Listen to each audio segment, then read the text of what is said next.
Allez, face à Pierrot, c'est parti. La première question d'Alberbert de Monaco. Comment expliques-tu la gestion de Ben Yedder à Monaco? Est-ce qu'il y a besoin d'une explication à ça? Wissam est pas super performant. Je pense que si depuis 2 saisons tu lui retires ses nombreux pénaltys, il est quand même pas d'une efficacité étourdissante.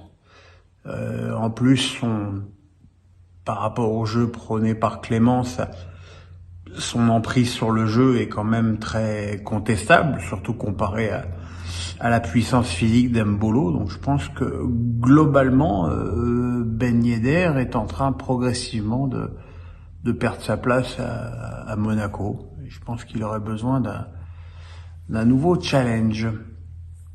Julien Legaune me fait l'honneur de me poser une question. Salut Julien. Penses-tu que Lyon puisse revenir dans les places européennes? J'ai envie de dire non pour 2 raisons. D'abord parce que la concurrence me paraît extrêmement élevée. Et 2, parce que les prestations lyonnaises me paraissent peu satisfaisantes.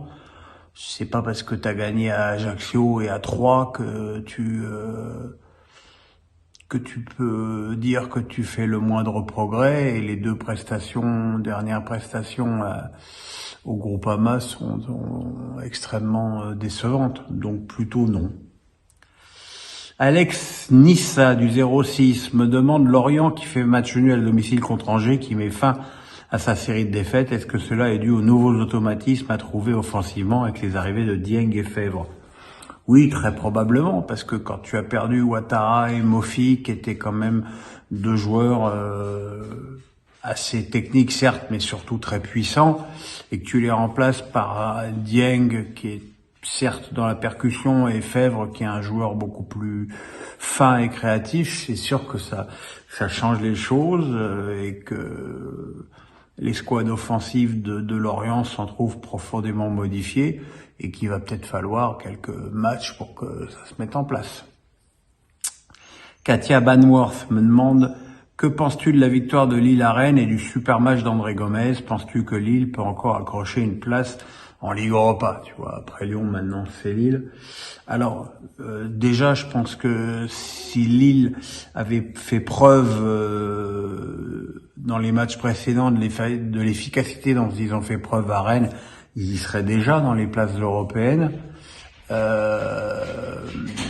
Mais voilà, il y a trop de matchs que Lille aurait largement mérité de gagner et où ils ont ou perdu comme à Lyon, ou ils ont fait match nul comme contre Reims à domicile. Donc déjà rien que là, c'est 2 exemples qui me viennent en tête comme ça, et ça fait déjà 4 points de plus. Oui, je pense que si Lille arrive à corriger ce problème d'efficacité offensive, ça peut être une équipe dangereuse pour les places européennes. Quant à André Gomez, c'est vrai que son match à Rennes m'a bluffé.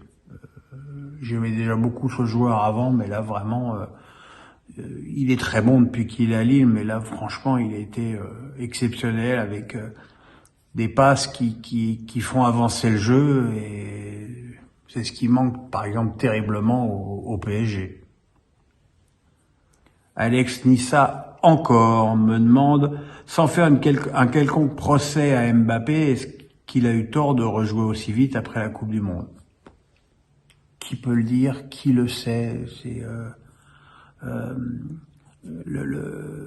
sa blessure à la cuisse, elle vient quand même d'un mauvais coup de Leroy qui a fait que sa jambe s'est tordue. Donc voilà, c'est plus un accident de jeu qu'une fatigue accumulée. Alors, il y a peut-être une fatigue musculaire, mais franchement, quelle est la bonne solution? Couper juste après la Coupe du Monde, couper, revenir pour 2 matchs et couper pendant 10 jours comme il l'a fait?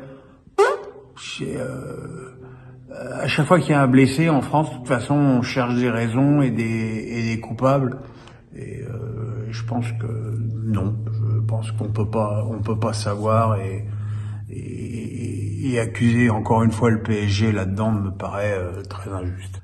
Frédéric Gassing me demande, au regard des matchs du Montpellier HFC, je crains vraiment le pire. Alors après, j'ai honte pour ce que je vois, j'en ai marre d'une équipe en bois. Je dois dire que si vous me faites le plaisir de suivre Pierrot le foot, que ça fait un long moment que j'ai tiré la sonnette d'alarme pour Montpellier. C'est vrai que cette équipe, alors que je trouve qu'il y a des bons joueurs, tout le monde peut pas dire qu'il a Savanier, Mavididi, Wai. Voilà, je trouve ça un petit peu incompréhensible compte tenu de l'effectif que cette équipe soit autant en difficulté. Je dis pas que c'est une équipe pour jouer l'Europe, mais c'est pas une équipe pour jouer le maintien non plus. Et on le voit que c'est pas une équipe pour jouer le maintien. Il y a un manque de combativité et de créativité qui est assez inquiétant. Le match à Strasbourg, c'était vraiment le non-match absolu pour cette équipe de Montpellier. Et je suis pas certain que l'arrivée de Romain Pitot soit la plus grande trouvaille de l'histoire du football.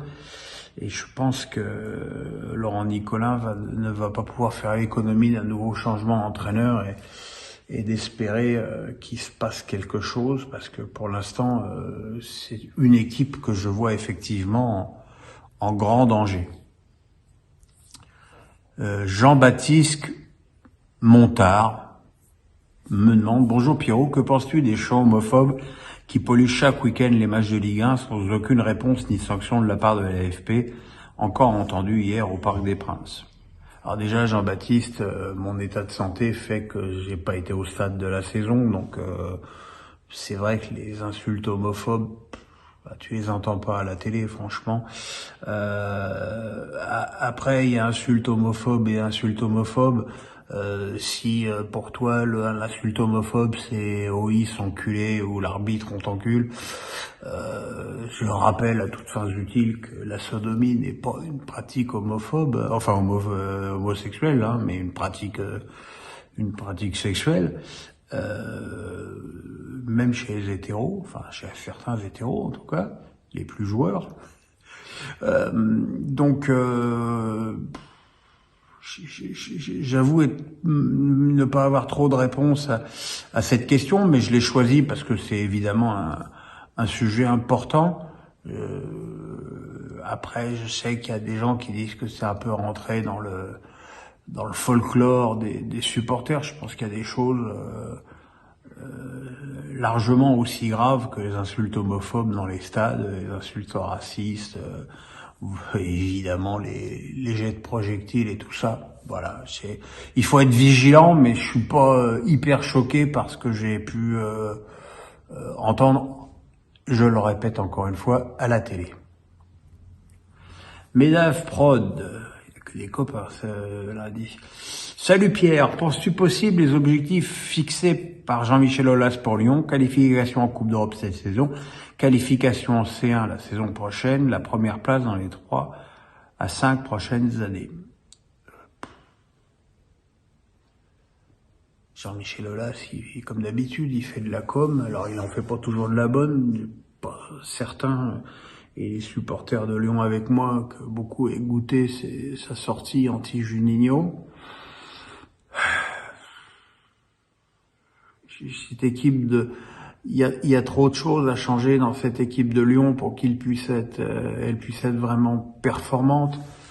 Il y a trop de joueurs qui sont soit pas au niveau, soit pas suffisamment motivés. Et puis, si tu vends 40 millions tes bons joueurs toutes les saisons, là déjà Guimarães, Paqueta, Gusto, c'est sûr que tu te renforces pas.